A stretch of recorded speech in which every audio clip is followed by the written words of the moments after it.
Oh my gosh, AP chemistry is so hard. I mean, honestly, look at this. Intermolecular forces, Vesper models. I mean, I guess I understand that intermolecular forces are what hold molecules together, and that Vesper models show how atoms in a molecule are arranged. But what the heck is a dipole moment? Ugh.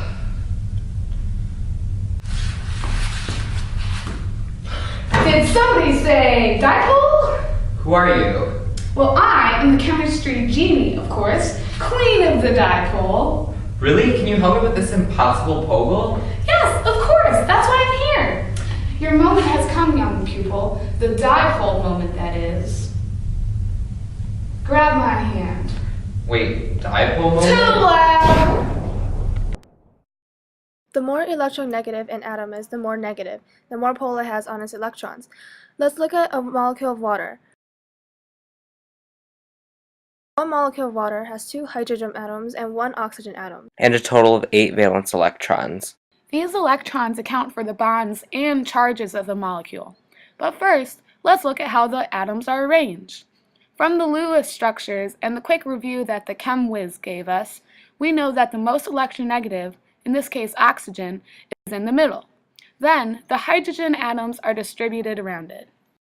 Then what do we do with all these electrons? Well, first, we use 2 electrons for each bond between the hydrogen and oxygen atoms. Then, we distribute the rest of the electrons, starting with the outer atoms. Because hydrogen's outermost shell is filled with only 2 electrons, their shells are already filled. So, we put the rest of the electrons around the oxygen atom, making sure that it has at least 8 electrons. Looks good. Now what? Well, do you see these lone pairs of electrons around the oxygen?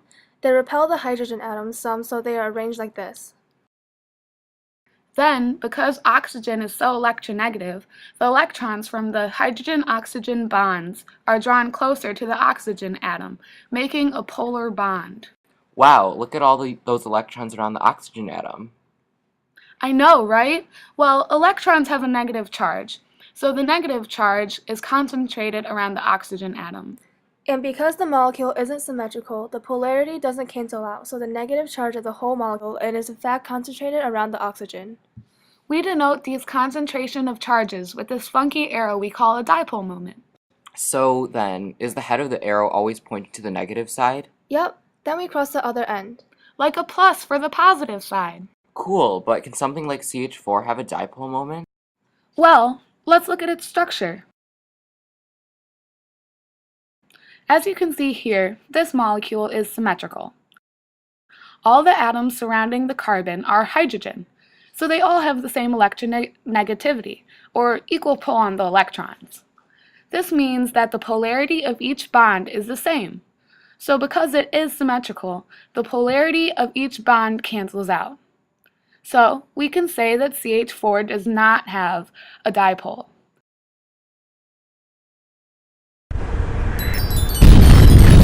Whoa, what are we doing here? What is this place? This is what we call the vapor of potassium iodide. So basically we're at a lake, right? Precisely. Now let's look at the water. Each molecule of water has a permanent dipole moment with the negative end pointing to the oxygen atom, which is more electronegative of the atoms. The pole of the proton in the oxygen atom creates an imbalance between the atoms so as to create something we call polarity. One side then is more positive than the other, making the other become negative. More than one water molecule comes close enough together, the positive side would be attracted to the negative side. See, that's what's happening in this lake. Positive and negative, then water. Cool, so molecules that have different electronegativities have dipole moments, right? Exactly. And then the ends with opposite charges would attract, forming dipole-dipole bonds. But wait, there's more. It just so happens that water is one of the molecules that has the special criteria needed to be the strongest IMF, hydrogen bonding.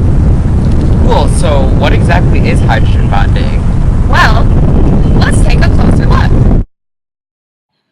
First off, we know that the attraction that occurs in hydrogen bonding is stronger than anything we've seen in this video. Stronger than dipole-dipole, and stronger than LDFs. It's the strongest of them all. More specifically, hydrogen bonding is when the element hydrogen bonds with any of these 3 elements, nitrogen, oxygen, or fluorine. Just think Neph. Do you mean NOF? Same thing. But not just any molecule with nitrogen, oxygen, or fluorine can hydrogen bond. They have to be part of a polar molecule and have an unshared pair of electrons around either the nitrogen, oxygen, or fluorine atoms. Do you remember when we were at the lake? We were surrounded by water molecules, just like this one here. And don't forget that because oxygen is the most electronegative atom in a water molecule, the electrons are drawn towards it, creating this dipole moment. Yup, then the hydrogen of one water molecule can form a hydrogen bond with an oxygen of another water molecule.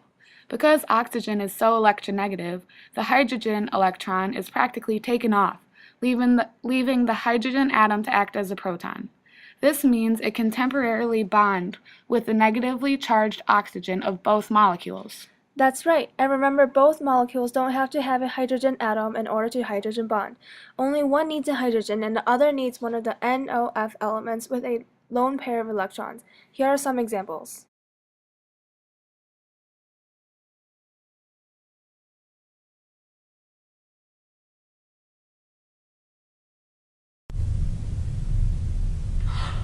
I think I get it now.